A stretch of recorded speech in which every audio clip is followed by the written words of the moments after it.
Shalom. Haleluya. Ini rumah Tuhan. Kita harus bersuka cita. Amin. Karena Tuhan bertahta di atas pujian penyembahan umatnya.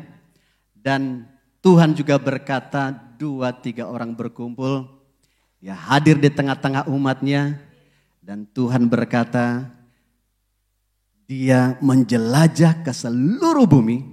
Dan mencari apakah ada orang yang punya iman. Dan setiap kita yang memiliki iman kepada Tuhan, Dia akan memberikan kekuatannya, memberikan kuasanya bagi setiap kita pada hari ini. Amin. Haleluya, saya percaya Bapak Ibu Saudara diberkati pada hari ini dan juga seluruh jemaat yang melalui Zoom online. Shalom bagi setiap kita. Bapak Ibu Saudara juga pasti diberkati pada hari ini. Kita akan melanjutkan seri khotbah kita yang berjudul Future Hope, pengharapan yang akan datang. Minggu lalu kita sudah belajar, sudah dikhotbahkan oleh Ibu Mita, bagaimana kehidupan jemaat Tesalonika. Jemaat ini masih muda. Jadi Paulus datang ke sana, dia berkhotbah di sana selama 3 minggu. Banyak orang-orang Yahudi dan juga non-Yahudi percaya pada pemberitaan Injil yang disampaikan oleh Paulus. Tetapi di samping Injil makin tersebar, makin terdengar, Kristus, pemimpin-pemimpin orang Yahudi mereka jengkel. Kok di Paulus ini datang mengacaukan pengajaran kita. Jadi Paulus dibenci dan mereka berusaha menganiaya bahkan rencana membunuh Paulus. Akhirnya terpaksa Paulus menyingkir dari Tesalonika. Dalam perjalanannya sampailah dia kepada Athena. Nah, sampai di Athena dia ketemu dengan Timotius.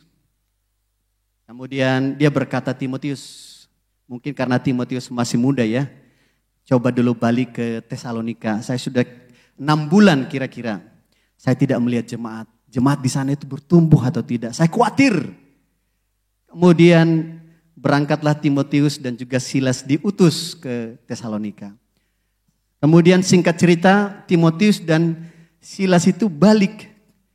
Kemudian mereka ketemu di Korintus. Dia cerita, Paulus jemaat di sana bertumbuh. Mereka berapi-api. Bahkan di dalam iman, di dalam kasih, dalam pengharapan mereka bertumbuh. Nah itu yang disampaikan oleh Bu Minta kemarin.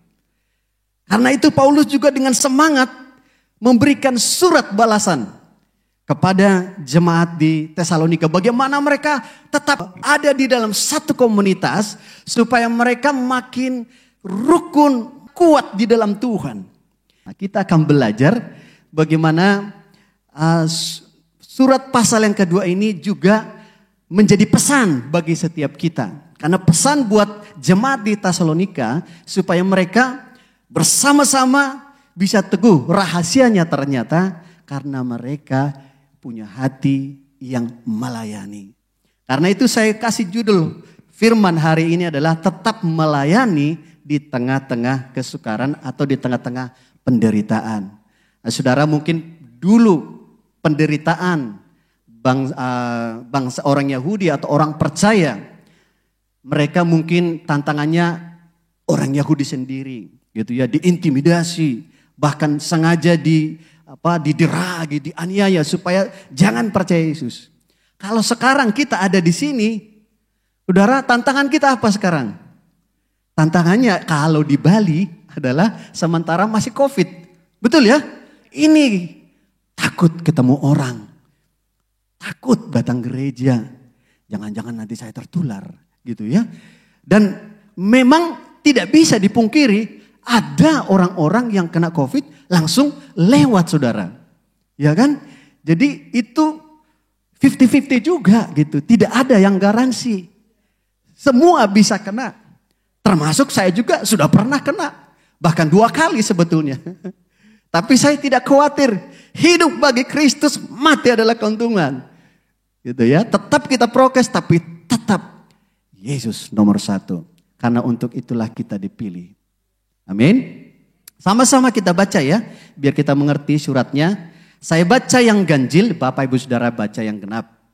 Yang keras ya. Ayat 1 berkata begini. Kamu sendiri pun memang tahu, saudara-saudara, bahwa kedatangan kami di antaramu tidaklah sia-sia. Tetapi sungguh pun kami sebelumnya seperti kamu tahu telah dianiaya dan dihina di Filipi, namun dengan pertolongan Allah kita, kami beroleh keberanian untuk memberitakan Injil Allah kepada kamu dalam perjuangan yang berat.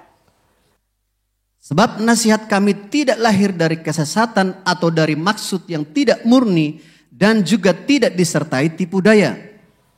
Sebaliknya karena Allah telah menganggap kami layak untuk mempercayakan Injil kepada kami, karena itulah kami berbicara, bukan untuk menyukakan manusia, melainkan untuk menyukakan Allah yang menguji hati kita.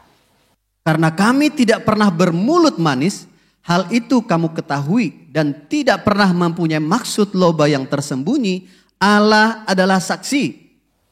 Juga tidak pernah kami mencari pujian dari manusia, baik dari kamu maupun dari orang-orang lain, sekalipun kami dapat berbuat demikian sebagai rasul-rasul Kristus. Tetapi kami berlaku ramah di antara kamu, sama seperti ibu mengasuh dan merawati anaknya.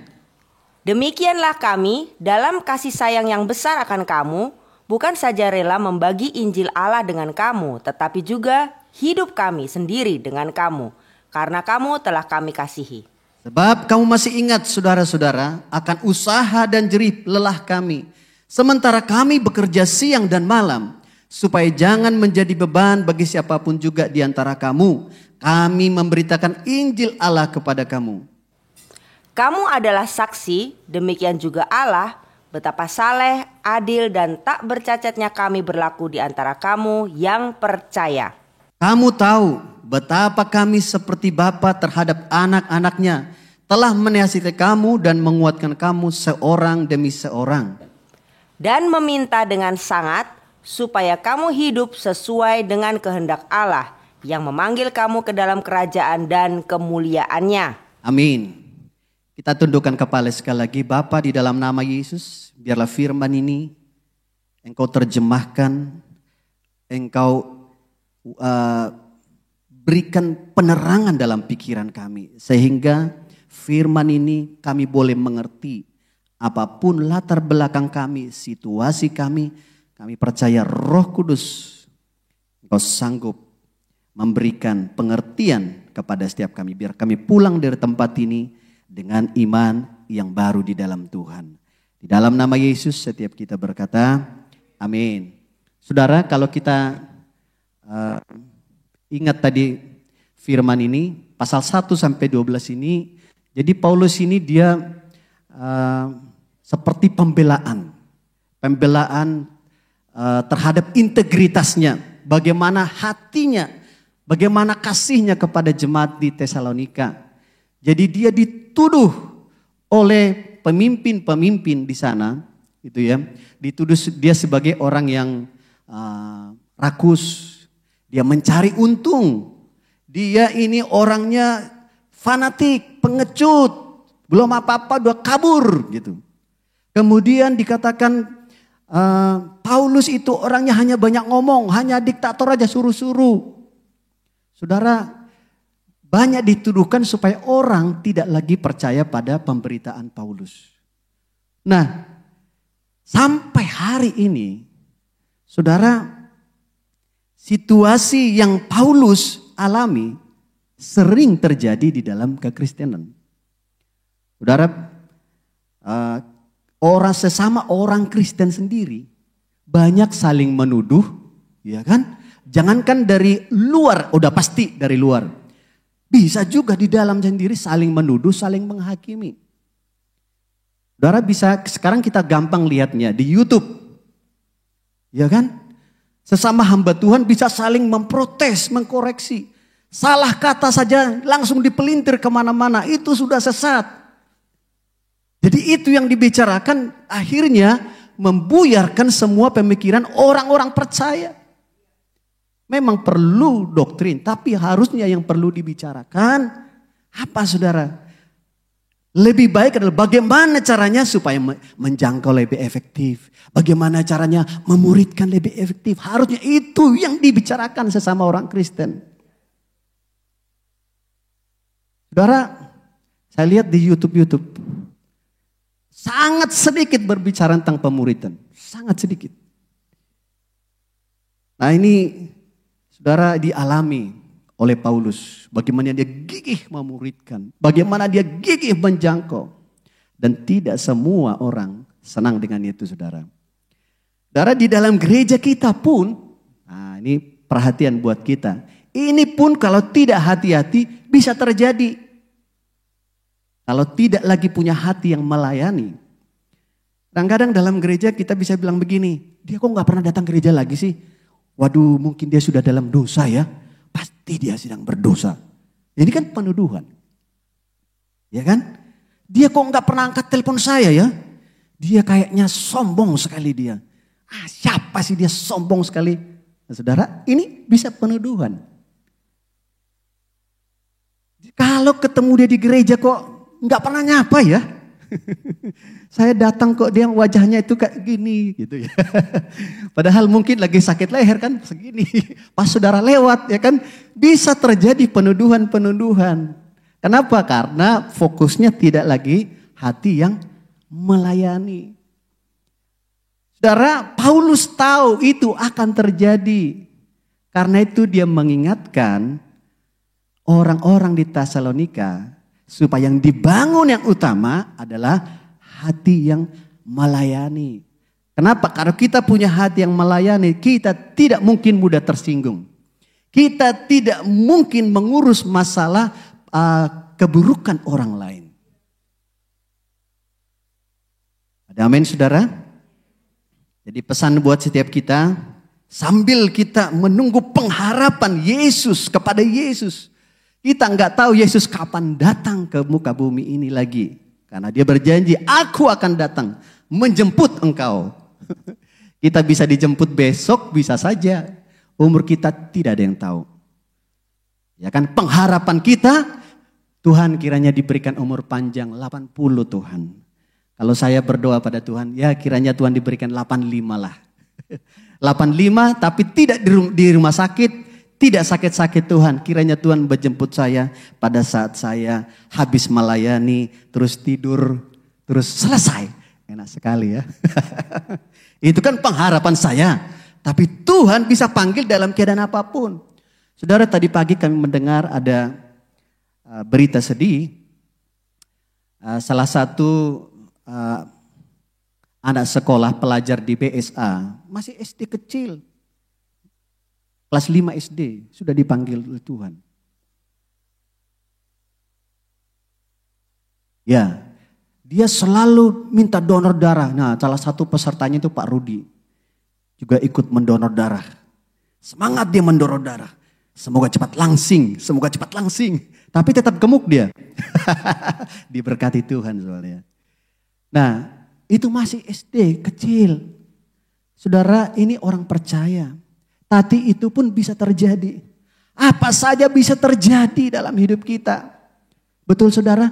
Walaupun kita sungguh-sungguh di dalam Tuhan. Semoga tidak ada masalah Tuhan. Tuhan bisa izinkan ada masalah. Saudara, kita baik-baik. Saya lagi susun khotbah tadi malam.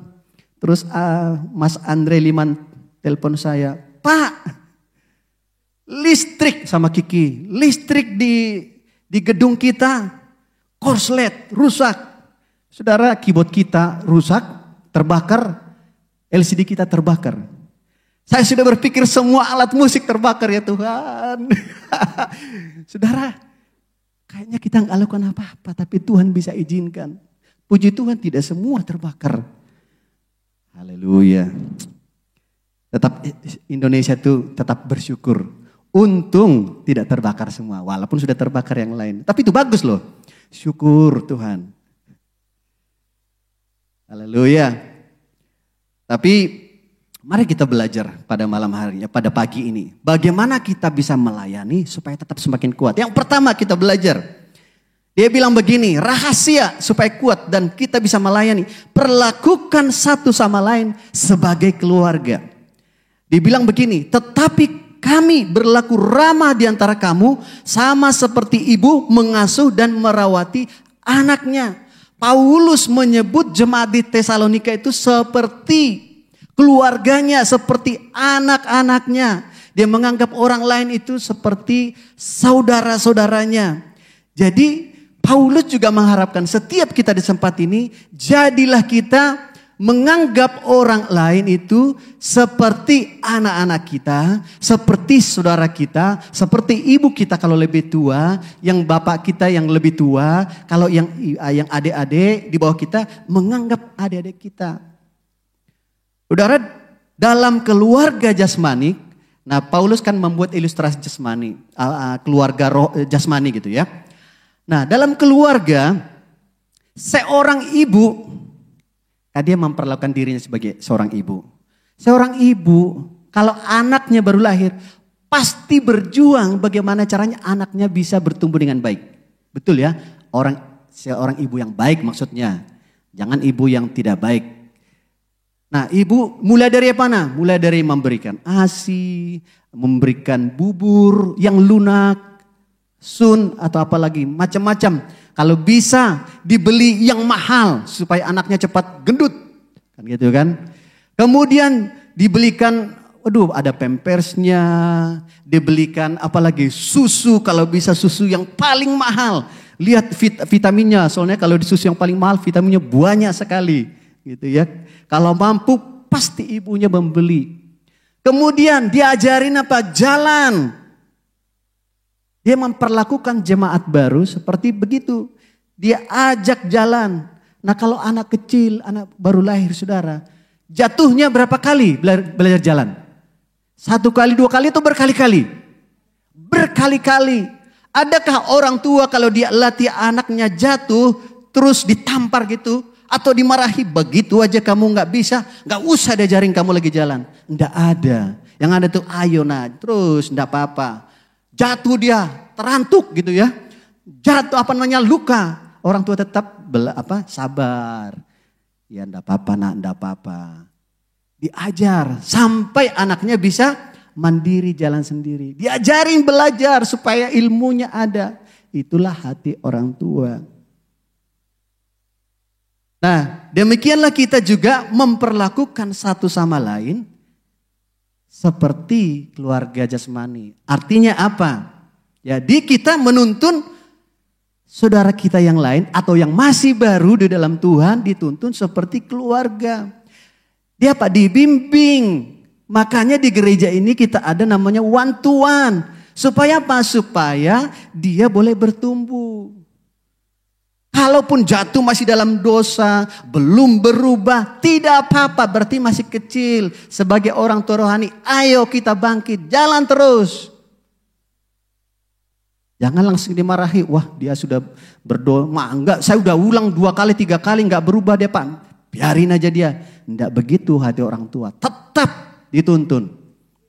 Tetap dikasih kata-kata membangun. Saudara, kadang-kadang orang tua zaman dulu banyak sekali salah. Makanya kita harus rubah di dalam Tuhan. Amin. Orang tua dulu sama anak-anaknya itu mau bangga sama anaknya, kasih tahu kepada orang tua lain, ini anakku ini nakal ini. Maksudnya supaya rendah hati, anak saya ini baik. Itu salah. Ya kan? Nah, kalau kita nggak hati-hati di dalam Tuhan juga sering begitu. Jadi dia merasa, Pak saya sudah 2 kali, 3 kali nggak mau berubah dia. Maksudnya kan supaya mau berubah. Tapi jangan dikatakan begitu. Ayo Pak, Bu, Dek, tetap semangat. Jalan terus. Tapi saya jatuh begini, hancur-hancuran saya. Enggak apa-apa, kita balut lagi, jalan lagi. Sikap itu yang harus kita bangun terus. Sampai dia mandiri. Kalau dia sudah berjalan begini, udah kuat. Seseorang itu enggak kepikiran lagi, nanti kalau saya jalan jatuh, ada enggak? Enggak ada. Saudara ada kepikiran enggak kalau jalan, bagaimana kalau aku jatuh? Bagaimana kalau aku jatuh? Ada enggak? Enggak ada, enggak pikiran lagi. Karena saudara udah enak jalannya. Santai. Sambil lompat-lompat juga bisa. Kenapa? Karena sudah ahli jalan. Nanti dalam rohani juga begitu. Kalau sudah bagus, sudah bertumbuh, nanti pasti tidak mikirnya yang jatuh-jatuh. Pikirnya besar. Kalau kita dewasa pikirannya bukan jatuh. Pikirannya apa? Bagaimana aku punya bisnis. Bagaimana aku nanti bisa punya pekerjaan yang bagus. Bagaimana nanti aku dapat pasangan hidup yang cantik. Yang ganteng. Yang takut akan Tuhan. Ya kan? Pikirannya kan ke sana. Gak mungkin pikirannya, kalau jatuh gimana? Kalau terantuk. Kecil. Ada amin? Nah saudara juga yang masih baru, beri diri muridkan, dituntun. Jangan merasa bisa. Anak-anak itu kadang-kadang, aku gak mau disuapin. Saya sudah besar. Sering begitu kan? Jangan, anak sebagai orang tua gak boleh tega. Udah ikannya berduri-duri. Terus anak bilang, enggak aku udah besar. Bisa makan sendiri. Tinggal tunggu aja, pasti kesel. Ya demikian juga kita. Kalau masih baru, belum bisa memuridkan. Kecuali kalau saudara bisa memuridkan, sudah bisa mewantuan, bisa menginjil. Kalau belum bisa, berarti beri diri. Saya mau dimuridkan Pak, saya mau dibimbing supaya saya bisa. Ada amin? Haleluya. Katakan di sebelah kiri kananmu, firman itu buat saya. Karena semuanya mulai dari rumah, ini bicara tentang bagaimana kita memperlakukan keluarga rohani seperti keluarga jasmani. Karena itu jadilah kita menjadi teladan. Ya, jadilah kita menjadi teladan bagi keluarga kita. Sebagai ayah, mulailah kita mempraktekkan, terus bersemangat mengasihi istri. Tunjukkan istri tunduk pada suami, terus anak-anak hormat pada saudaranya, saling menghargai dan juga saling menghormati. Karena kalau itu terjadi pasti keluarga kita aman. Keluarga kita akan baik. Ada amin? Jadi semua dimulai dari rumah. Tidak bisa kita langsung melayani di luar dengan baik. Sementara keluarga jasmani kita tidak layani dengan baik. Jadi mulai dari rumah. Jadi apa adanya di rumah. Jangan waktu ketemu orang, shalom Bu, apa kabar? Puji Tuhan. Begitu istrinya panggil, apa? Sana dulu. Halo Bu, ini namanya pelayanannya pasti sebentar saja. Tidak bertahan lama, akan menunggu datangnya kepahitan. Ada amin? Karena itu mari kita belajar ramah satu sama lain. Supaya kita makin bertumbuh dalam Tuhan. Katakan sekali lagi sebelah kiri kananmu. Mari kita senantiasa ramah. Haleluya.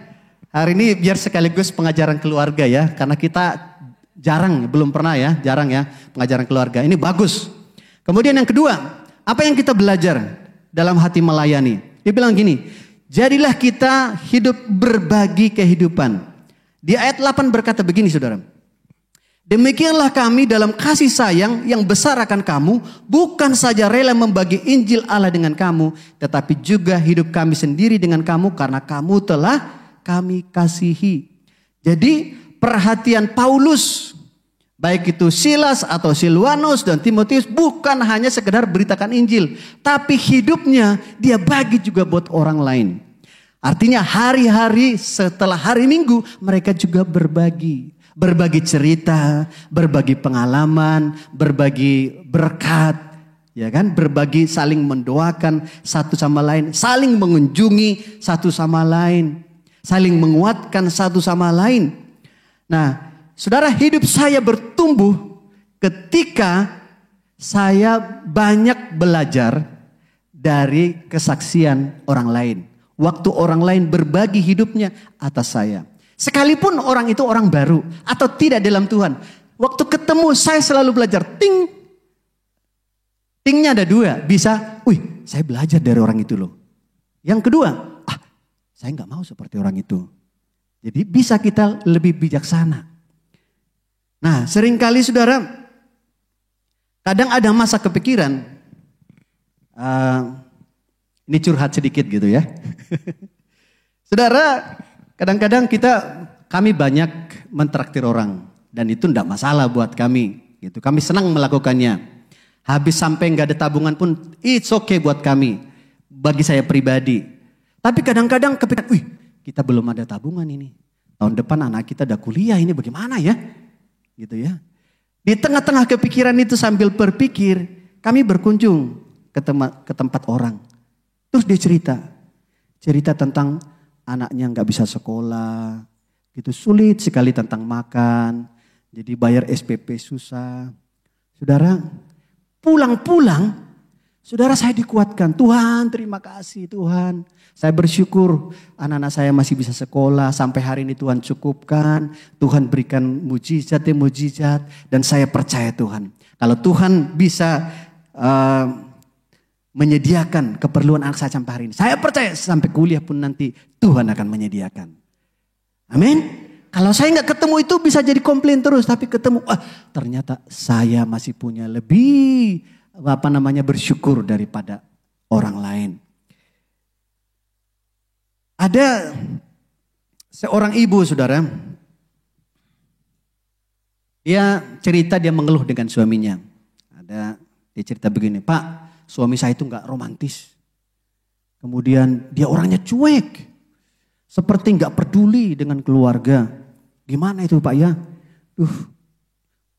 Gimana ya? Maksudnya dia berpikir, kan laki-laki tuh harus romantis pikirin jalan-jalan kemana gitu kan. Bawa ke mall sekali-sekali, traktir makan yang enak gitu ya. Kalau bisa jalan-jalan ke luar negeri keliling Eropa. Wanita kan pasti gitu kan. Yang paling utama adalah jalan-jalan gitu. Pas semua wanita pasti begitu. Nggak ada wanita yang pengennya di rumah aja terus. Yang ada itu laki-laki. Kalau bisa jangan kemana-mana. Di rumah aja kita. Karena pikirannya kalau keluar pasti pemborosan. Ya kan? Laki-laki paling anti itu kalau ada istri dan anak ke mall. Wah itu bahaya sudah itu. Gitu ya. Nah, di tengah-tengah dia komplain, bagi saya melihat suaminya padahal baik, tapi ibu ini enggak melihat. Gitu.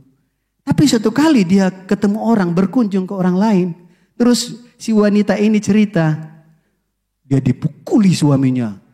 Orang lain ini cerita nih, dia berkunjung, terus orang ini cerita, dia dipukuli suaminya, suka main judi. Saudara, apa yang terjadi? Dia pulang-pulang, aku bersyukur ya Tuhan, aku selama ini komplain pada suami saya. Suami saya gak pernah mukulin saya. Suami saya gak pernah main judi Tuhan. Terima kasih Tuhan. Pulang-pulang suaminya langsung, halo sayang. Langsung beda. Kenapa? Karena berkunjung tadi. Karena melayani orang lain. Banyak terjadi pemulihan saudara. Ada amin? Katakan sebelah kiri kananmu, mari kita melayani. Karena itu saudara, jangan hanya tinggal di rumah terus. Jangan menyendiri terus. Berilah kesaksian. Bagikanlah hidup kita buat orang lain. Melangkahlah berkunjung pada orang lain. Melangkahlah traktir minimal 1 mangkok bakso. Itu memberkati orang lain. Kadang-kadang ngobrol sebentar aja dapat inspirasi kita. Amin. Yang ketiga, kita belajar dari Paulus. Paulus bilang hendaklah kita saling melayani. Di ayat 9 berkata tadi begini saudara. Sebab kamu masih ingat saudara-saudara akan usaha dan jerih lelah kami. Sementara kami bekerja siang dan malam supaya jangan menjadi beban bagi siapapun juga di antara kamu. Kami memberitakan Injil Allah kepada kamu. Saudara, Paulus dan teman-temannya di samping mereka memberitakan Injil, mereka juga bekerja siang malam. Mereka tidak mau menjadi beban bagi jemaat. Mereka berpikir bagaimana caranya dapat uang sehingga uang saya ini bisa traktir orang. Mereka tidak berpikir bagaimana caranya supaya saya melayani dapat uang. Dibalik. Nah, saya mendorong setiap kita juga begitu. Saya belajar dari dulu selalu begitu. Saya mau Tuhan jadi pengusaha. Saya mau Tuhan diberkati Tuhan. Saya mau Tuhan penghasilan saya bukan hanya satu. Kalau bisa ada pekerjaan ini saya ambil. Kalau bisa ada klik di sini ada cuannya saya ambil. Supaya apa? Supaya saya bisa berkati orang lain. Supaya kalau saya ketemu saya bisa berikan sesuatu buat orang lain. Sampai hari ini saya tetap lakukan begitu saudara. Jadi mari kita bersama-sama berpikir begitu. Nah kalau kita berpikirnya demikian kita pasti akan semangat bekerja. Semangat berusaha. Ada amin? Yang kuliah semangat kuliah. Kenapa? Berpikir nanti kalau saya dapat nilai yang terbaik, saya akan dapat pekerjaan yang terbaik. Gaji saya akan besar. Begitu caranya. Ada amin? Jangan berkuliah dengan asal-asalan. Kalau asal-asalan nilai jelek, nanti dikirim CV-nya buat perusahaan. Nilainya, waduh, tidak memuaskan. Ya kan? Lihat bahasa Inggrisnya, merah. Wah, diragukan saudara, diterima. Jadi lakukan yang terbaik bagi mahasiswa. Supaya apa? Supaya nanti dapat pekerjaan yang the best juga. Ada amin yang anak-anak kuliah? Ya, jangan masih kuliah, jangan berpikir bagaimana caranya dapat pacar. Belum waktunya. Nanti setelah kuliah baru pikirin itu, mau menikah. Ada amin anak-anak muda? Haleluya. Jadi mari kita melayani dengan prinsip atau hati bagaimana saya memberkati orang lain. Jangan bagaimana caranya supaya saya diberkati. Tapi belajarlah melayani dengan tulus. Itu yang dilakukan oleh Paulus. Makanya dia bisa melayani sampai akhir hidupnya. Makanya dia bisa bertahan sekalipun banyak penderitaan, ancaman. Tidak masalah buat dia karena dia tidak tertuduh. Dia tulus melayani Tuhan. Pikirkanlah apa yang bisa kita lakukan buat orang lain. Apa yang kita bisa berikan buat orang lain. Talenta apa yang kita bisa berikan orang lain. Kalau kita sudah diwantuan, sudah dimuridkan, mulailah melangkah mewantuan orang lain. Kalau kita sudah diberi talenta, misalnya suara bagus gitu ya. Pikirkanlah bagaimana dengan suara saudara bisa melayani Tuhan. Bagaimana bisa terlibat di dalam tim musik. Kalau saudara suka merapi-rapikan jadi tim asyir, pikirkan strateginya supaya saudara bisa terlibat melayani. Atur waktunya sehingga setiap satu bisa melayani. Pikirkan apa yang bisa kita lakukan untuk melayani orang lain. Saudara, di tempat kita ini saya bersyukur. Saya sangat bersyukur banyak jemaat yang sudah terlibat melayani. Ada amin, ada yang mengatur kursi, ada yang bantu di usher, bantu di sound system. Saudara, saya bersyukur kita saling menolong dalam kesusahan, bahkan saling mendoakan. Sekalipun kita ada di masa pandemi COVID-19 ini. Jadi kadang-kadang di jemaat kita ini kan bergantian yang sakit. Gitu ya, sakitnya juga sakit positif semua. Jadi kadang-kadang yang harusnya melayani, mohon maaf tidak bisa datang karena apa? Kita sekeluarga COVID gitu ya. Tapi karena melayani banyak volunteer, tetap ibadah bisa berjalan dengan baik. Puji Tuhan, berikan tepuk tangan buat setiap kiri kanan saudara. Saya tutup dengan ini. Matius 20 ayat 28, sama-sama kita baca ya. 1, 2, 3. Sama seperti anak manusia datang bukan untuk dilayani, melainkan untuk melayani dan memberikan nyawanya menjadi tebusan bagi banyak orang lain. Selama di bumi ini, Tuhan Yesus memberikan teladan buat kita. Yaitu dia datang untuk melayani. Demikianlah juga kita harus hidup kita berikan untuk melayani. Ada amin? Jadi kalau kita berkata saya mau mengikut Tuhan, saya percaya pada Kristus, jadilah kita punya sikap saya melayani. Amin. Mari kita bangkit berdiri.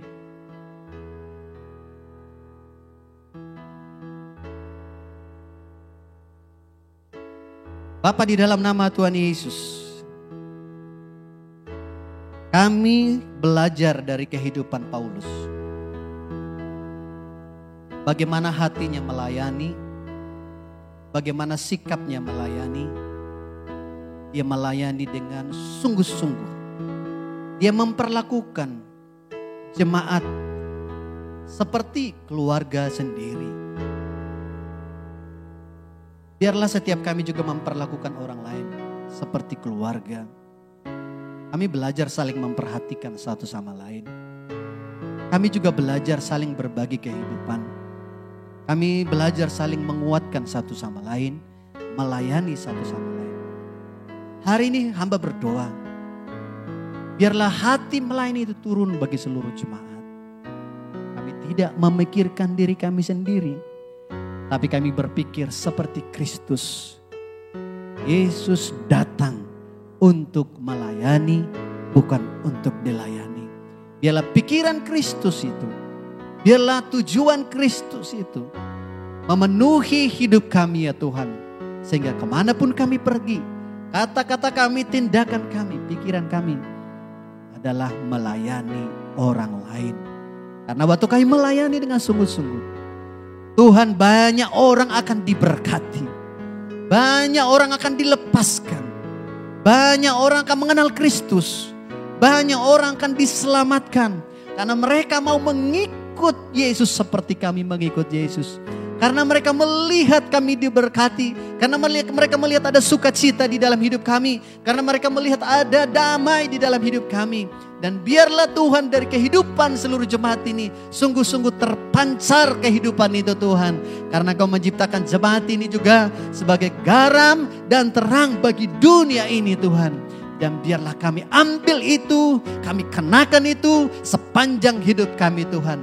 Sehingga setiap orang yang kami layani sekalipun mereka dalam kesusahan, mereka dalam kesukaran, dalam tantangan. Tapi mereka tetap teguh di dalam Tuhan karena mereka mendapatkan firman itu, mendapatkan Engkau Tuhan.